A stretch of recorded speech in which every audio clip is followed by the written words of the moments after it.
Osons l'IA à l'école. C'était l'invitation lancée par l'équipe du Collège Sainte-Anne en février 2026. Plus de 200 passionnés de l'éducation s'y sont donné rendez-vous pour réfléchir et partager autour de conférences, d'ateliers pratiques et d'échanges avec celles et ceux qui ont exploré et intégré l'intelligence artificielle en éducation de façon éclairée. Mon nom est Maxime Pelchat. J'œuvre au sein de l'équipe du Cadre 21 en tant que stratège numérique. Je m'intéresse de près à l'évolution de l'IA en éducation et en formation, et j'ai donc profité de l'occasion de ce rassemblement pour m'entretenir avec plusieurs personnes qui avaient accepté de venir partager leur expérience et expertise en la matière avec les participants. Des échanges inspirants où l'humain est au centre, la pédagogie comme boussole et l'IA comme levier. L'innovation, ça ne se limite pas à l'adoption de nouveaux logiciels. Ça réside plutôt dans notre capacité collective à transformer nos méthodes de travail, notre méthode de pensée. Clairement, l'IA bouscule des choses dans cet univers-là, puis j'ai le privilège d'en discuter avec Anne Nguyen, qui est directrice responsable de l'intelligence artificielle au Conseil de l'innovation du Québec. Bonjour, Anne. Bonjour, Maxime. Merci de me recevoir. Bien, merci à toi de prendre du temps pour discuter avec moi. Puis je trouve ça particulièrement intéressant parce que tu as eu l'occasion, pendant le lancement de cette journée Osons l'IA à l'école, de présenter une conférence que j'ai eu le bonheur d'écouter.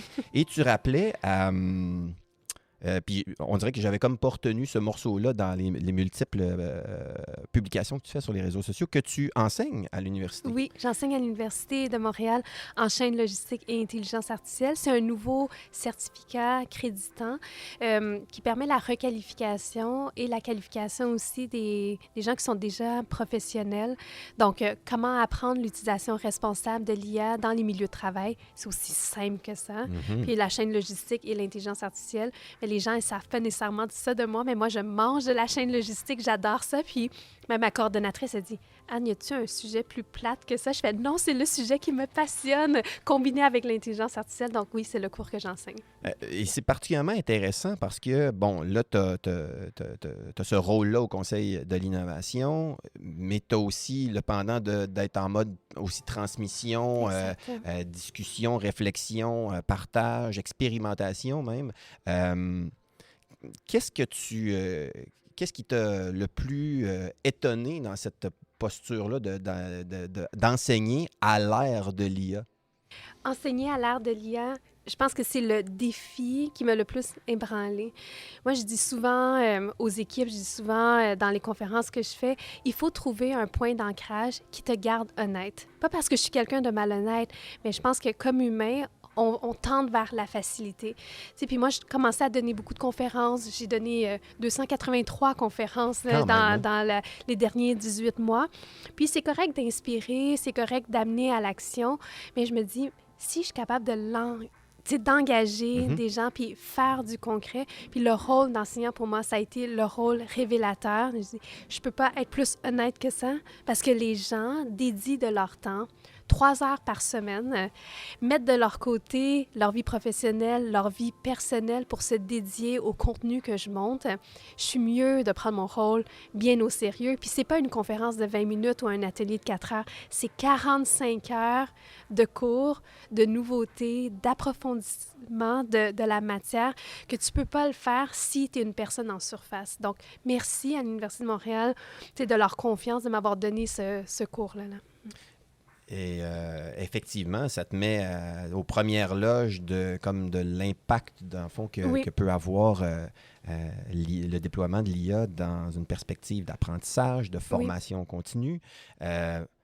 Mais comme enseignante, là, tu t'es retrouvée à parler de l'IA, mais ultimement même à l'utiliser. Fait que là, ça ne devient pas juste comme un constat d'étude, c'est vraiment une utilisation... Une utilisation active. Active, exact. Active, parce que dans mon cours, l'utilisation de l'IA, elle est obligatoire.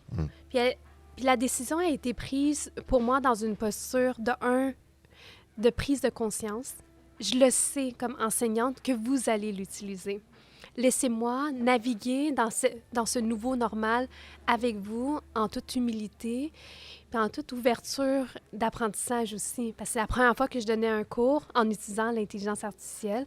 Puis d'une autre part, parce que je voulais justement pas que toutes les copies, moi j'ai 90 étudiants par cohorte, je voulais pas corriger 90 fois la même copie parce qu'ils ont tous posé la même question. Oui. Donc je voulais qu'ils soient extrêmement engagés, puis la seule façon de les tenir engagés, c'est que moi aussi, je sois engagée et intéressée par chacun d'entre eux, ce qu'ils amènent dans le cours.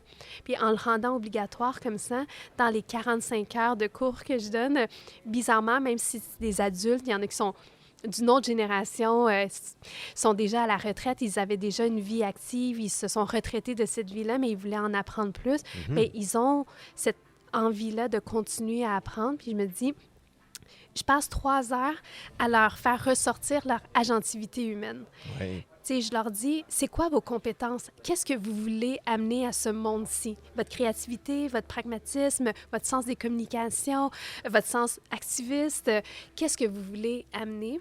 Puis, bizarrement, c'est le cours qui permet par la suite de mieux utiliser l'intelligence artificielle parce que là, ils sont capables de choisir des outils qui ne viennent pas les effacer, mais qui viennent les augmenter. Les augmenter. Exactement. Donc, il y a vraiment d'être aux premières loges de cette réflexion sur la place de l'humain qui est de cette machine, dans le fond, qui est là pour des fois être plus performante que nous sur certains éléments, mais où Oui. est-ce qu'on se place par rapport à ça? Puis tu le vois à chaque cours, à chaque... Oui.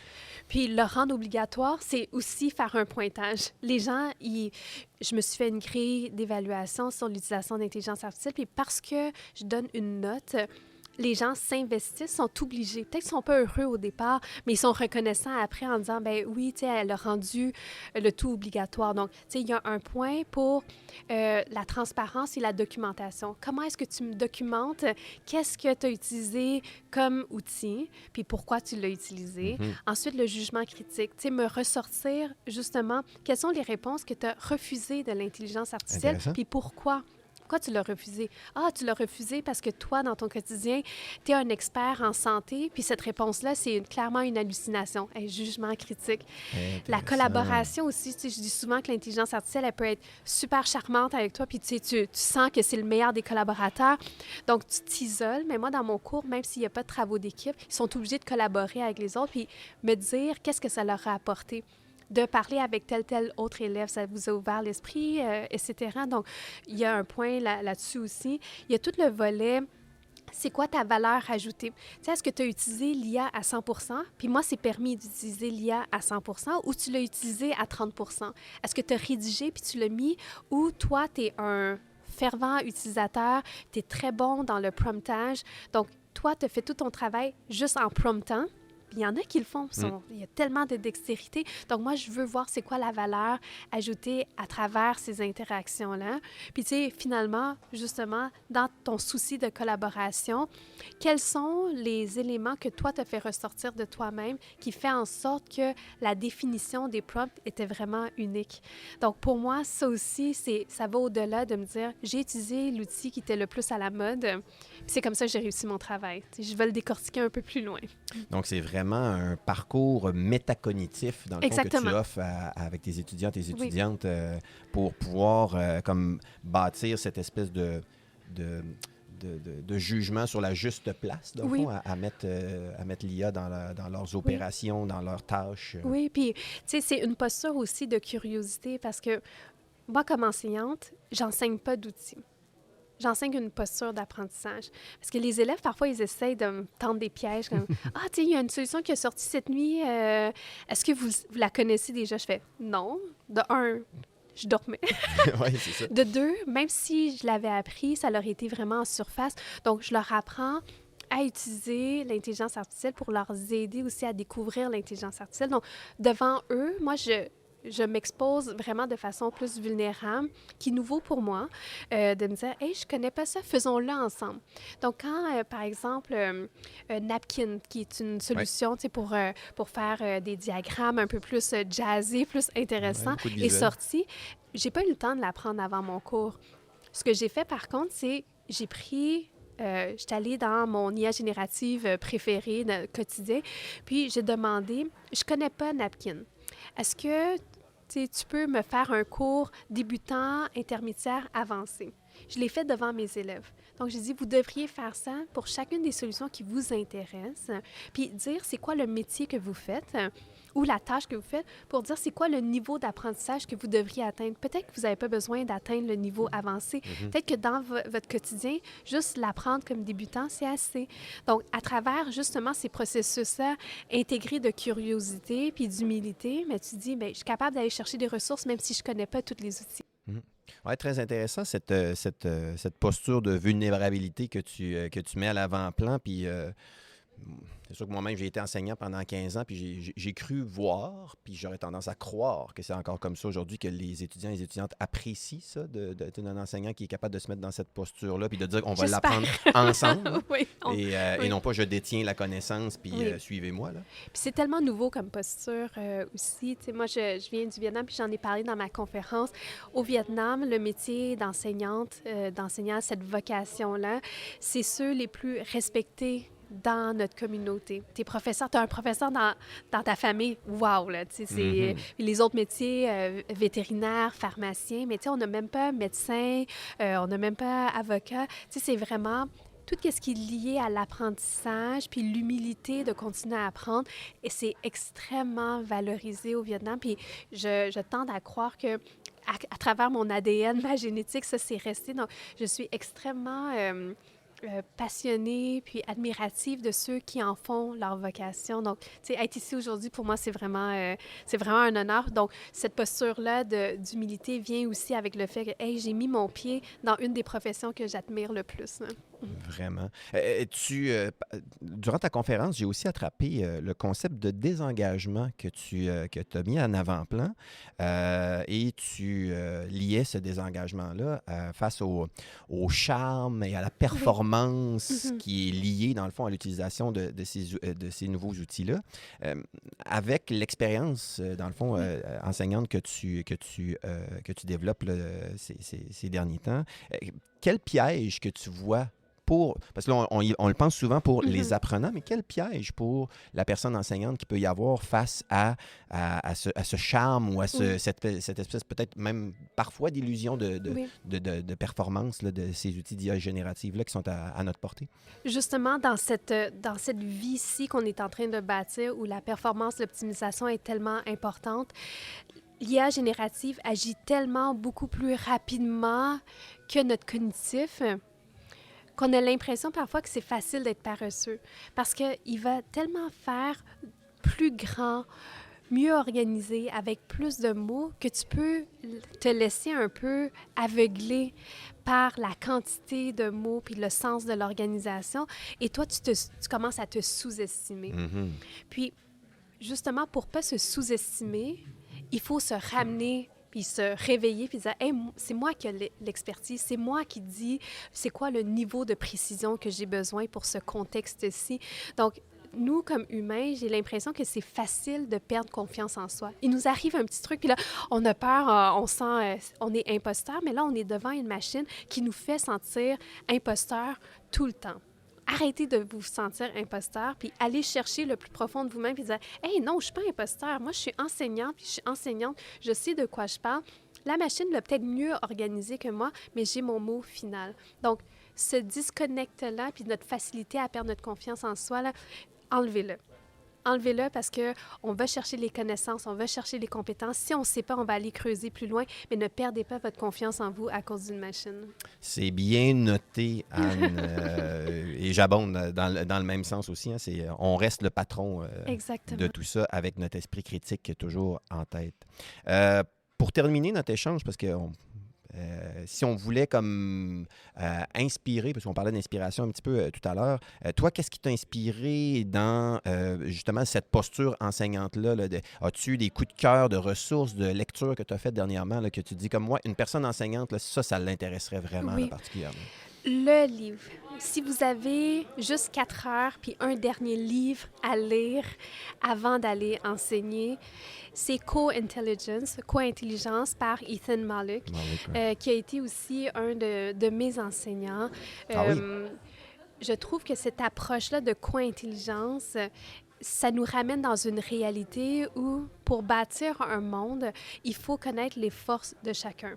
Donc oui, la machine, elle a des forces que nous, on n'a pas, mais nous, on a des forces que la machine n'a pas. Puis c'est vraiment la combinaison des deux types d'intelligence qui va faire en sorte qu'on est capable de naviguer dans ce monde d'intelligence artificielle. Puis là, j'ai envie d'appeler mon professeur parfois, puis je dis, tu sais, ton livre, là, depuis que j'arrête pas d'en parler, il est chez Renaud Bré, traduit en français, donc dans un cube, justement, avec ses belles couleurs de livre. Je pense que ça vaut la peine d'aller le chercher. Puis si vous avez un peu moins de temps pour le lire, bien, il est en audiobook.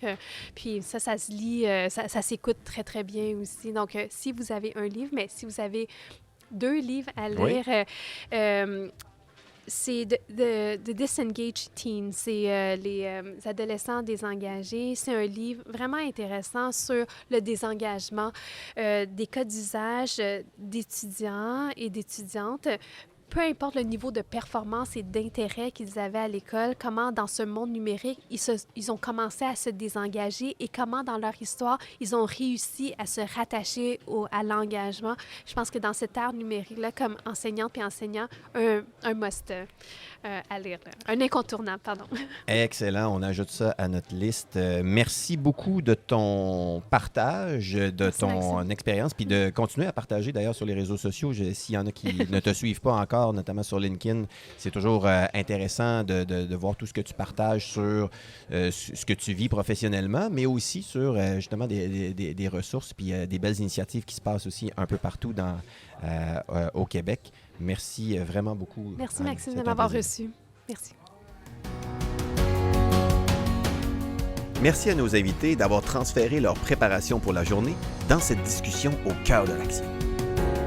Merci à l'équipe du Collège Sainte-Anne, à Jacques Cool et au comité organisateur de la journée de nous avoir permis de nous installer confortablement au cœur de l'événement avec nos micros. Et merci à mon complice François Lake du Récit de l'enseignement privé m'avoir assisté au pilotage technique de cette station ainsi qu'au montage des épisodes. Pour l'édition 2027, Osons l'IA à l'école se transforme en un grand éducateur. Un rendez-vous collaboratif unique qui proposera de passer de la réflexion à la création de solutions pédagogiques concrètes propulsées par l'IA. D'ici là, je vous invite à explorer les autres discussions que nous avons eues pendant cette riche journée avec des pédagogues tout aussi passionnés et éclairés. Ici Maxime Pelchat du Cadre 21 qui vous dit bon développement professionnel et à bientôt! Le Cadre 21 est une initiative de la Fédération des établissements d'enseignement privé, avec le soutien financier du ministère de l'Éducation du Québec et de Desjardins Caisse de l'Éducation. La station Balado du Cadre 21 est membre de Balado Pédago, une communauté dynamique de professionnels de l'éducation qui partagent une vision commune, transformer l'apprentissage et l'enseignement grâce à des échanges enrichissants et inspirants. Bonifiez votre liste de lecture en explorant baladopédago.com afin de découvrir d'autres balados liés au monde de l'éducation.